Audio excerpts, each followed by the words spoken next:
tout simplement scandaleux. La prostitution et l'adultère sont abominables, n'est-ce pas? Eh bien, la vraie prostitution et la pire des infidélités est spirituelle.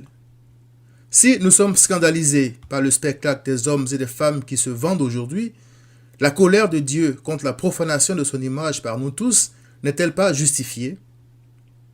N'est-ce pas scandaleux qu'une créature aussi merveilleuse que l'être humain, fait à l'image de Dieu, psaume 139, verset 14, se prostitue et commette l'adultère en donnant son cœur au monde et à ses idoles, tandis qu'il se rebelle contre son Créateur? L'homme ne tire pourtant aucun profit de sa rébellion contre Dieu. Le proxénète en chef, qui encourage et tire profit de la prostitution de l'être humain, c'est le diable. Il sait que la vie impure de l'homme offense Dieu. Il se réjouit lorsque l'homme se met au lit avec des démons en se prosternant devant des morceaux de bois et en leur offrant des sacrifices parfois d'enfants brûlés vifs. Jérémie 32, verset 35. Nos actes abominables de désobéissance sont tellement graves qu'il est dit que l'Éternel n'a voulu et n'a agréé ni sacrifice, ni offrande, ni holocauste, ni sacrifice pour le péché. Hébreux 10, verset 8. La flamme de sa jalousie face à la prostitution et à l'adultère de sa créature ne pouvait être éteinte que par l'offrande de son propre sang. Acte 20, 28. C'est pourquoi Christ a dit « Voici, je viens pour faire ta volonté ». Hébreux 10, verset 9. Il est écrit « C'est en vertu de cette volonté que nous, c'est-à-dire les croyants, sommes sanctifiés par l'offrande du corps de Jésus-Christ une fois pour toutes. » Hébreux 10, verset 10. Christ est venu libérer le pécheur du pouvoir du péché pour l'affranchir de la prostitution et de l'adultère avec les démons. Je m'explique. Il est écrit « Car la jalousie met un homme en fureur, et il est sans pitié au jour de la vengeance. Il n'a égard à aucune rançon, et il est inflexible quand même tu multiplierais les dons. » Proverbe 34, verset 35. Il s'agit ici de la colère inapaisable que suscite l'infidélité ou la trahison en l'homme. Alors qu'il est lui-même un grand pécheur, l'homme est inflexible face à l'infidélité. La flamme de sa fureur est inextinguible.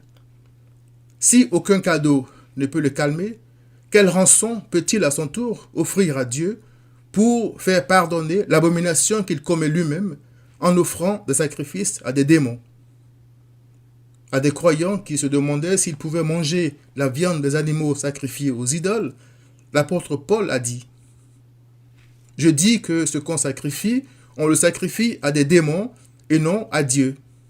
Or, je ne veux pas que vous soyez en communion avec les démons. » 1 Corinthiens 10, verset 20. L'Éternel s'est servi de l'histoire d'Ohola et de sa sœur Oholiba en Ézéchiel 23 pour illustrer la communion de l'homme avec les démons. Il est écrit « La honte de tes impudicités sera découverte, de tes crimes et de tes prostitutions. Ces choses t'arriveront parce que tu t'es prostitué aux nations, parce que tu t'es souillé par leurs idoles. » Ézéchiel 23, 29 à 30. Au lieu d'aimer l'Éternel de tout mon cœur, de toute mon âme et de toute ma pensée, Matthieu 22, 37, j'ai langui après des choses inférieures à Dieu et me suis laissé séduire dans le passé par n'importe quoi. Il est écrit « Garde ton cœur plus que toute autre chose, car de lui viennent les sources de la vie. » Proverbe 4, verset 24. Mes sources étaient dans les plaisirs de la chair et du monde. Christ a ôté le voile de mon aveuglement, m'a donné la foi et est devenu la source de ma vie. Il a répandu l'amour de Dieu dans mon cœur par son esprit, Romains 5, verset 5, et a mis fin à mon vagabondage spirituel. Il est écrit « Et ceux qui chantent et ceux qui dansent, c'est-à-dire par la grâce de l'Éternel qui les a fermis, s'écrient « Toutes mes sources sont en toi. » Psaume 87, verset 7. Remarquez l'adjectif possessif « mais » au lieu de « nos », alors qu'il s'agit de ceux qui chantent et dansent. C'est une affaire personnelle. Nous sommes tous nés pécheurs. C'est en Christ seul que chacun d'entre nous doit trouver ses sources.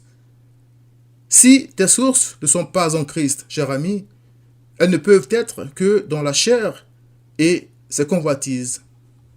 Or, il est écrit, car l'affection de la chair est inimitié contre Dieu, parce qu'elle ne se soumet pas à la loi de Dieu et qu'elle ne le peut même pas. Romains 8, verset 7.